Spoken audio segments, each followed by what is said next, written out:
오늘은 종료주일이고 내일부터 고난주간이 시작이 됩니다. 예수님의 고난의 한 주간이 시작되기 직전에 예수님께서는 나귀를 타고 예루살렘에 들어가시죠. 그때 백성들은 종려나무 가지를 들고 열렬하게 예수님을 영접했습니다. 예수님께서 나귀 타고 예루살렘 성에 들어가신 이 사건을 기념하는 날을 우리가 종려주일이라 그렇게 부르죠. 오늘 본문은 마가복음 11장인데 마가복음 10장부터 보게 되면 예수님께서는 마가복음 10장에서는 여리고에 계셨는데 11장 예루살렘으로 올라가고 계시지 않습니까? 여리고는 해발 마이너스 250m, 굉장히 낮은 지역이고요. 예루살렘은 높은 언덕이에요. 해발 800m. 그러니까 그 고차가 1km가 넘는 거죠. 굉장히 험한 길을 지나오셨다, 이런 생각이 듭니다. 그리고 이때의 시기가 유월절 아닙니까? 이스라엘의 3대 절기 중에 하나인 유월절이 되면 이스라엘의 12살 이상의 남자들은 다 유월절 절기에 참여해야 되고요. 또 그것이 중요한 절기였기 때문에 외국에 나가 살던 디아스포라 유대인들도 다 모이게 되고, 심지어 유대인이 아니지만 유대교로 개종한 이방인들, 그들도 성전에 절기를 지키기 위해서 모이게 되기 때문에 엄청난 수가 예루살렘 도시에 모이게 되는데, 요세푸스의 기록에 의하면 그 수가 250만 넘었을 거다, 그렇게 추정합니다. 그렇게 많은 사람들이 모이는 유월절 절기에 예수님께서 예루살렘에 들어가신 거죠.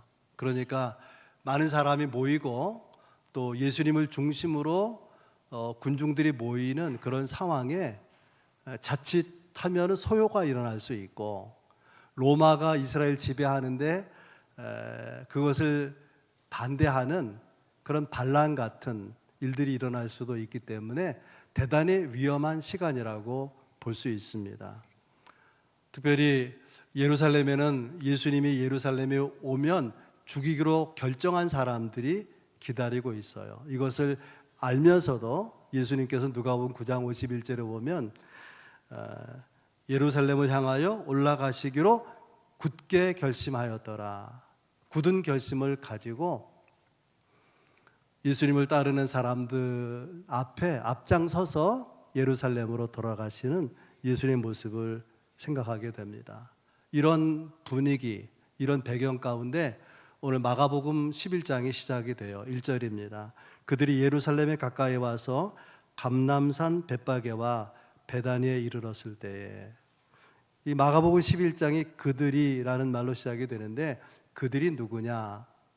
그들은 마가복음 10장에서는 소경 바디메오가 눈을 뜰 때에 있었던 사람이고, 또 쭉 거슬러 올라가 생각해 보면 예수님이 갈릴리에서 메시아 사역을 시작했을 때부터 따라온 사람들도 그들 중에 상당히 많이 있었을 것입니다. 무슨 말이냐면 예수님이 일으키는 온갖 기적을 다 경험한 사람들이라 그런 말이에요.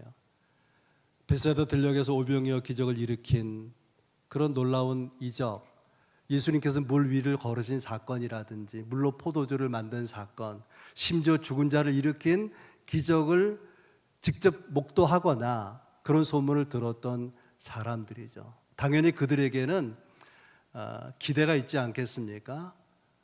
이번에 예루살렘으로 올라가시는 예수님이 적어도 우리 민족을 로마의 압제에서 해방시킬 구원자가 될 것이다, 그런 기대가 있었을 것입니다. 예수님을 따르는 군중의 이런 기대와 실제로 예루살렘에 올라가시는, 나귀 타고 올라가시는 예수님의 목적은 상당히 차이가 있죠. 오늘 그런 것을 생각하면서 세 가지 말씀으로 은혜 받기 원하는데요. 첫째는 어떤 왕이신가, 두 번째는 누구에게 쓰여지는가, 세 번째는 내어드릴 수 있는가. 예루살렘에 들어가시는 예수님은 만왕의 왕으로 예루살렘에 입성하는 거거든요. 근데 그분이 어떤 왕인가? 8절 9절에 보면 많은 사람들은 자기들의 겉옷을 또 다른 이들은 들에서 벤 나뭇가지를 길에 펴며 앞에서 가고 뒤에서 따르는 자들이 소리 지르되 호산나 찬송하리로다. 말씀을 잘 보면 겉옷을 편다 그랬어요. 예수님이 지나가는 길에 예수님을 존경하고 예수님을 예우하는 마음으로 겉옷을 펴는데, 서민들에게 당시의 겉옷은 한 벌뿐인 겉옷이에요. 이 겉옷이 다 떨어져야만 새로운 겉옷을 사거나 또 준비하게 되는 거죠. 이 겉옷을 두들말면 베개처럼 베개하고 잘 수 있는, 밤에 기온이 떨어질 때 이불처럼 덮을 수 있는 소중한 겉옷을 예수님을 이렇게 열렬히 환영하면서 길 위에 깔았다고 하는 거예요. 그리고 더러는 종려나무 가지를 길에 펴기도 하고 그 종려나무의 가지를 들고 예수님을 영접하는 모습을 성경이 기록하고 있습니다. 그때 뭐라고 외치느냐? 호산나, 헬라어로 호산나고요, 히브리어로는 호시안나, 이제 우리를 구원하소서, 그런 뜻입니다. 위험한 발언이에요. 무엇으로부터 구원하소서라는 말이냐면 로마 제국으로부터, 로마 군대로부터 우리를 구원하소서. 로마 군인들이 상주에 있죠. 로마에서 황실에서 파견한 지휘관들이 총독으로 여러 리더로 있지 않습니까?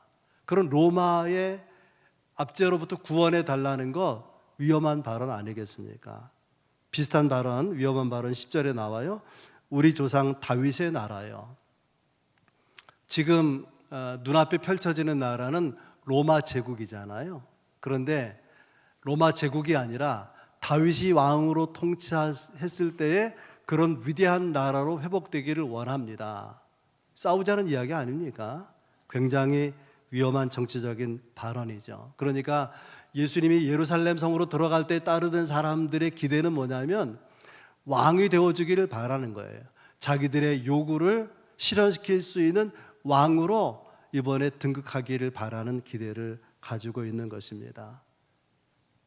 이런 기대를 가지고 정작 예루살렘 도성 안에 들어갔을 때에 수많은 사람들이 따르고 그 길에 옷을 펴고 나뭇가지를 들고 환영을 하고 호산나를 외치고, 이런 모습 때문에 예루살렘 도성이 소동했다, 크게 소란스러웠다, 그런 말이죠.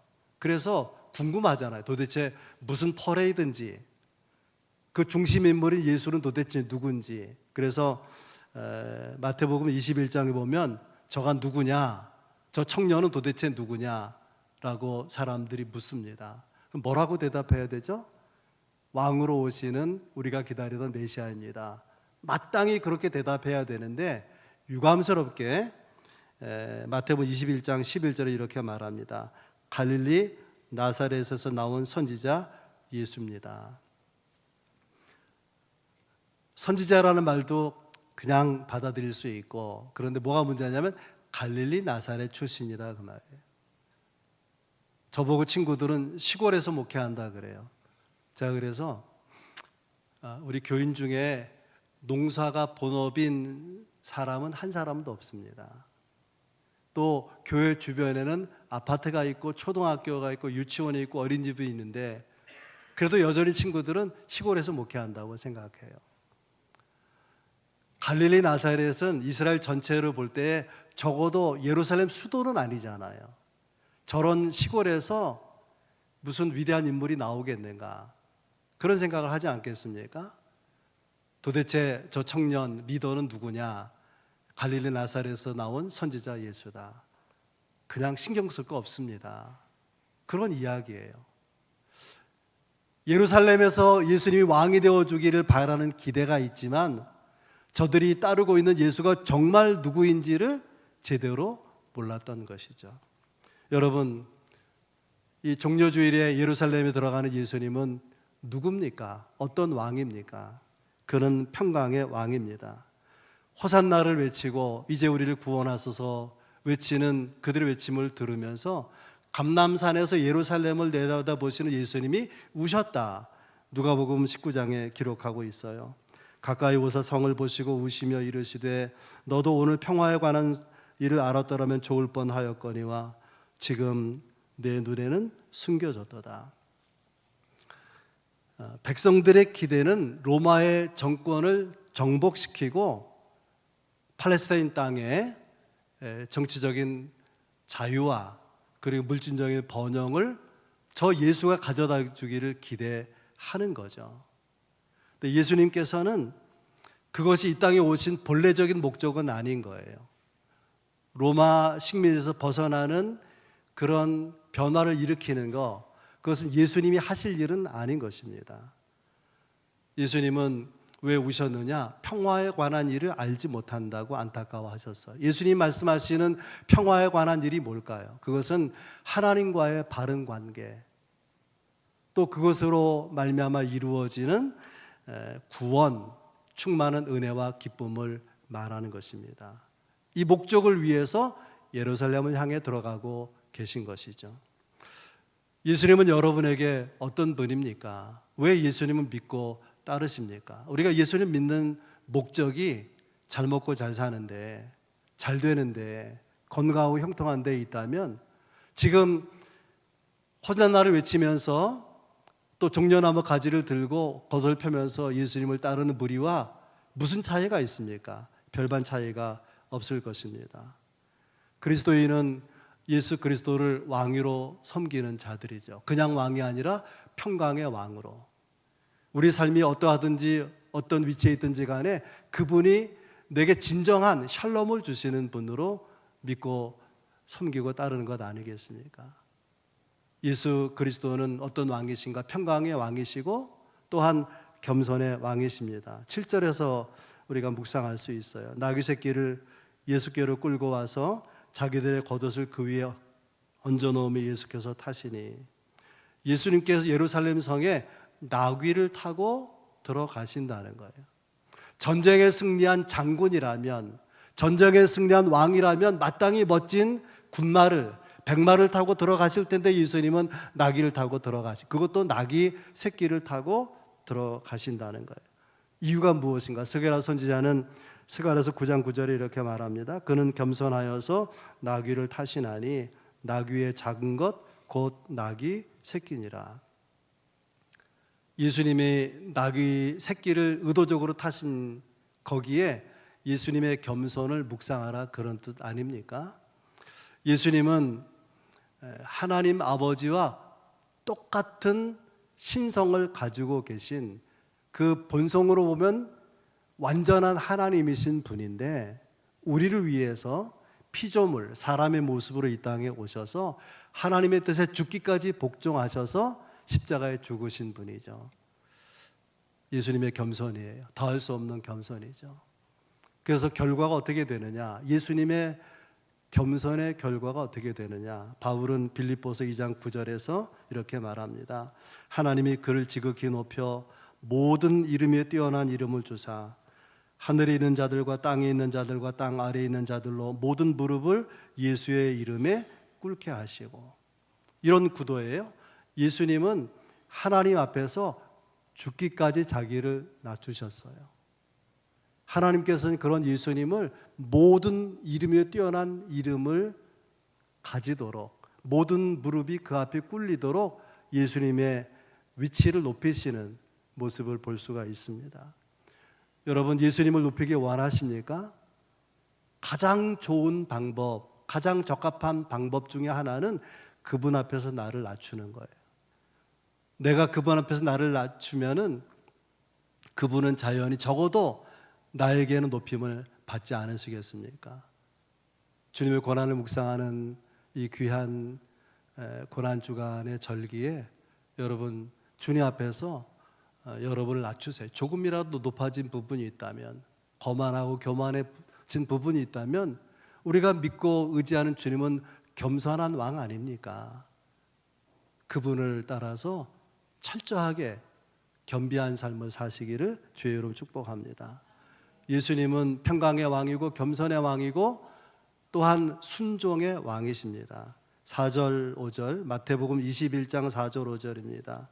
이는 선지자를 통하여 하신 말씀을 이루려 하심이라 일렀으되 내 왕이 내게 임하나니 그는 겸손하여 나귀 곧 멍에 매는 짐승의 새끼를 탔도다. 이게 무슨 말이냐면 선지자를 통하여 하신 말씀을 이루기 위해서 예수님 이 땅에 오시기 520년 전에 스가랴 선지자가 오실 메시아에 대해서 예언한 그 말씀이 이루도록 하기 위해서 나귀를 타셨다는 거예요. 예수님 오시기 2000년 전에 창세기 야곱이라고 하는 족장은 자기의 죽음이 이르렀을 때 12아들을 축복하는 가운데 이스라엘의 왕이 나오는 유다 지파의 시작이 야곱의 아들 유다 아닙니까? 유다를 축복하는 예언적 축복 기도에서 이런 내용이 나와요. 창세기 49장 11절 그의 나귀를 포도나무에 매며 그의 암나귀 새끼를 아름다운 포도나무에 맬 것이라. 야곱의 예언적 축복 기도의 그 예언의 말씀, 스가랴 선지자가 하나님께 받아서 예언한 그 예언이 성취되도록 예수님께서 나귀를 타셨다는 말씀이 7절에 있는 거죠. 나귀 새끼를 예수님께서 타셨다.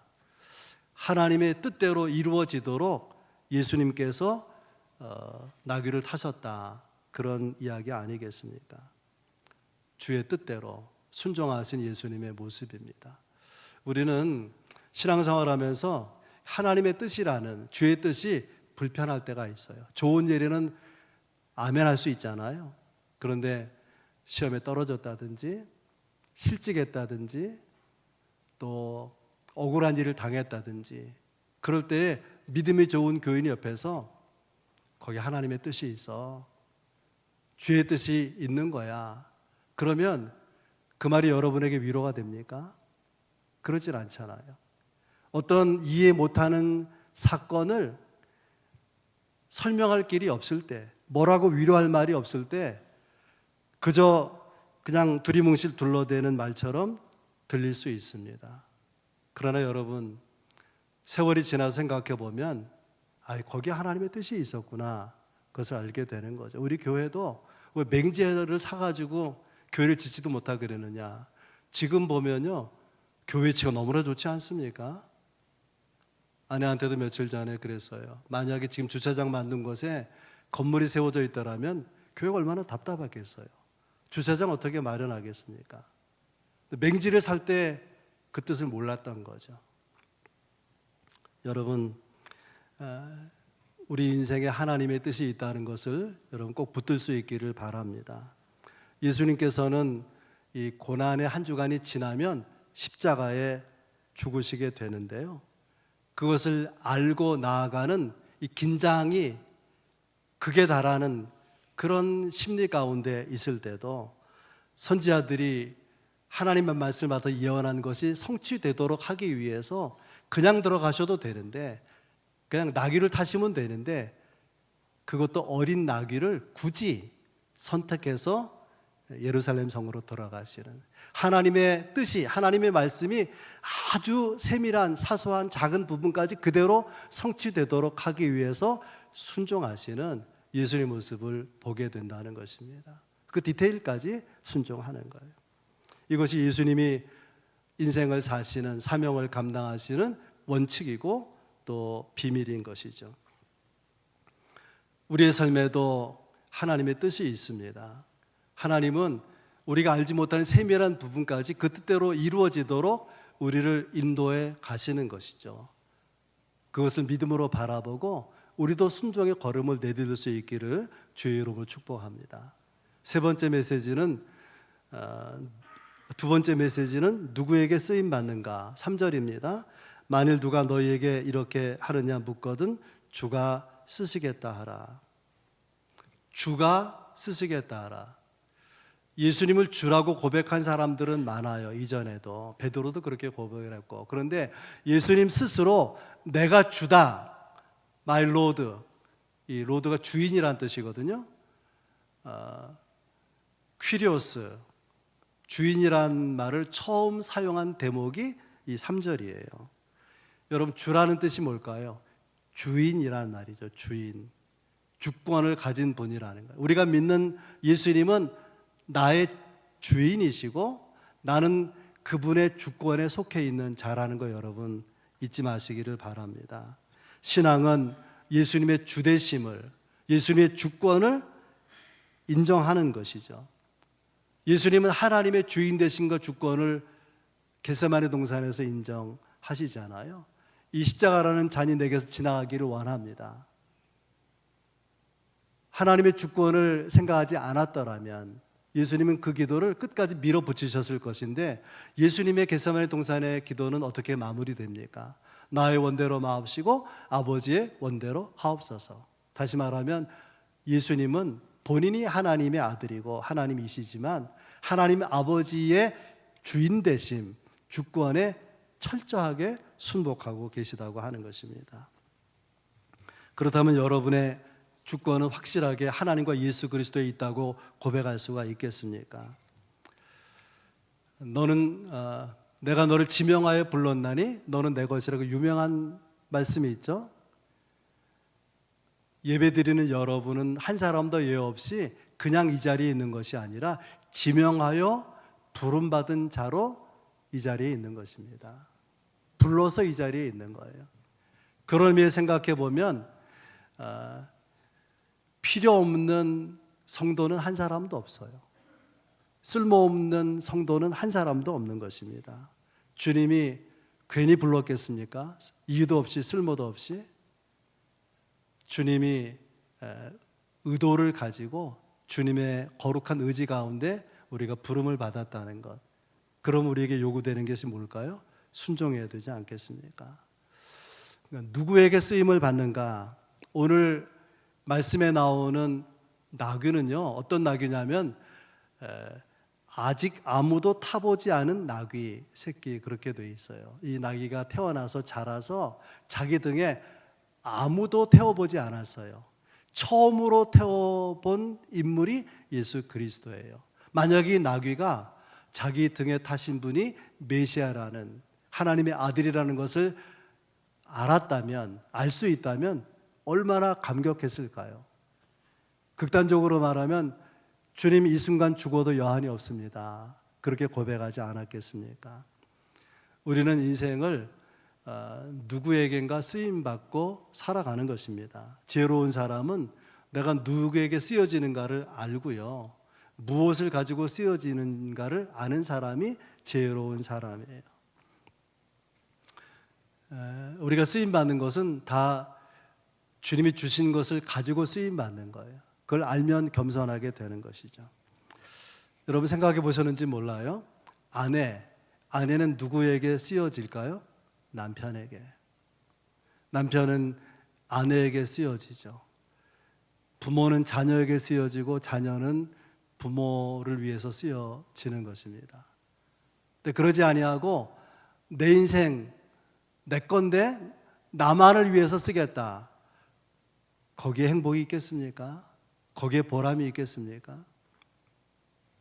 신앙은 우리를 지으신 그분께 쓰임 받겠다고 하는 깨달음과 그런 결단으로부터 진지한 신앙이 시작된다고 믿습니다. 그러므로 여러분 종료주일도 고난주간을 바라보면서 그렇게 기도하면 좋을 것 같아요. 주님, 저를 사용하여 주옵소서. 저를 주의 일에, 주님 원하시는 일에 쓰여지기를 구합니다. 우리가 어디에 누구에 의해 쓰여지는 자가 우리의 존재 가치를 결정해요. 우리의 존재를 가장 빛나게 하고 가장 귀하게 하는 것은 그분에게 쓰임 받는 것입니다. 그분에게. 세 번째 메시지 나누려고 하는데, 그분이 쓰려고 할 때 나를 내어드릴 수 있느냐, 내어드릴 수 있느냐는 제목으로 말씀 나누겠습니다. 예수님께서 제자 둘을 맞은편 마을로 보내시면서 2절에 이렇게 말씀하시죠. 그리로 들어가면 곧 아직 아무도 타보지 않은 나귀 새끼가 메어 있는 것을 보리니 풀어 끌고 오라. 2명의 제자가 예수님의 명령을 받고 나귀를 끌고 오려고 갑니다. 이 끌고 오려고 하는 나귀가 주인이 누구인지 모르고 가는 거예요. 나귀 주인의 입장에서 한번 생각해 보세요. 낯선 사람이 2사람 와가지고 자기가 메어 놓은 나귀 새끼를 끌고 가려고 하는 거예요. 그러면 이 예수님이 보낸 두 제자가 나귀 주인에게는 어떤 모습으로 비춰질까요? 도둑놈, 강도. 그래서 나귀 주인이 예수님의 두 제자에게 말하죠. 그거 풀어다가 무엇을 하려느냐? 다시 말하면은 왜 남의 소유에 남의 나귀에 손을 대느냐, 그런 뜻이죠. 그러자 두 명의 제자는 예수님께서 미리 일러주신 대로 주가 쓰시겠다 하라. 유명한 말이죠. 주가 쓰시겠다 하라. 그러자 나귀 주인이 무슨 생각이 들었는지 6절에 보면 이에 허락하는지라 그렇게 되어 있습니다. 그냥 무턱대고 나귀를 풀어서 끌고 오라고 말씀하시고, 또 그렇게 될 때에 주인이 허락할 거라고 말씀하신 예수님은 도대체 누구십니까? 그는 어디에 나귀가 메어 있는지를 아시고, 메어 있는 나귀가 나귀 새끼라는 것도 아시고, 그것을 끌고 오려고 할 때에 주가 쓰시겠다 말하면 허락할 것을 알고 계시는 하나님이라는 거예요. 신앙은 그분이 모든 것을 알고 있다는 믿음을 전제하는 것 아니겠습니까? 우리의 모든 것을 아신다. 그럴 때 여러분의 마음은 어떻습니까? 부담이 되는지 두려운지. 죄가 있다면 두려울 거예요. 숨기고 있다면 불편할 것입니다. 근데 여러분, 이런 경우 있잖아요. 내 아픔을 누가 알겠어? 배우자에게도 털어놓지 못해요. 친구에게도. 속으로 소가리를 하고 있는데 주님은 내 아픔을 아신단 말이죠. 그럴 수밖에 없었다. 그 연약함을, 그 마음을 다 헤아리신, 모든 것을 다 아시는 그 주님이 어떤 경우에 두려움일 수 있지만, 부담이 될 수 있지만 얼마나 위로가 되고 얼마나 격려가 되고 힘이 되겠습니까? 그런데요, 모든 것을 다 아신다고 하는 것이 근본적으로 주님께는 어떤 의미가 있는가 하면은, 예수님께 지금 나귀를 타고 예루살렘에 들어가는 이것이 그 끝에는 죽음이 있다는 것을, 그 십자가의 길을 하나님께서 계획하신 것이라는 것을 아시는 것이죠. 그러니까 재수 없어서 십자가 지는 게 아니에요. 10만 있으면 어떻게 해볼 텐데 무능해가지고, 아니면 권력을 가지고 있는 정치나 종교 지도자들의 모략에 의해서 어쩔 수 없이 십자가 죽을 수밖에 없는 그런 죽음이 아니라고 하는 거죠. 예수님께서는 예수님 앞에 십자가가 놓여 있는 것을 아시고 그 길로 나아가는 것이죠. 우리에게 적용하면 어떨까요? 우리에게 적용하면 모든 것을 다 아신다고 하는 것이, 예수님은 나귀가 필요하셔서 거기에 나귀가 메어 있는 걸 아시고 그 나귀를 끌고 오려고 하는 거 아닙니까? 나귀 새끼를 쓰실 계획을 가지고 계신 거예요. 그 주님이 나귀보다 훨씬 귀한 우리를 쓰실 계획이 없겠습니까? 나 같은 게 여러분 절대로 그런 생각하지 마세요. 우리는 나귀보다 훨씬 귀합니다. 나귀도 쓰실 계획을 가지셨다면 여러분을 틀림없이 쓰실 거예요. 여러분 소중한 존재, 주의 일에 주님께 쓰임받을 대상인 것입니다. 주가 쓰시겠다 그럴 때 나귀 주인이 허락하는지라 즉각적으로 순종한 것처럼 여러분을 쓰시고자 할 때 즉시 순종할 수 있기를 바랍니다. 그러면 나귀 주인은 도대체 어떤 믿음을 가지고 자기 나귀를 풀어드린 것일까? 나귀 주인은요, 내가 나뭇가지에 메어둔 나귀 새끼는 예수님 것이다.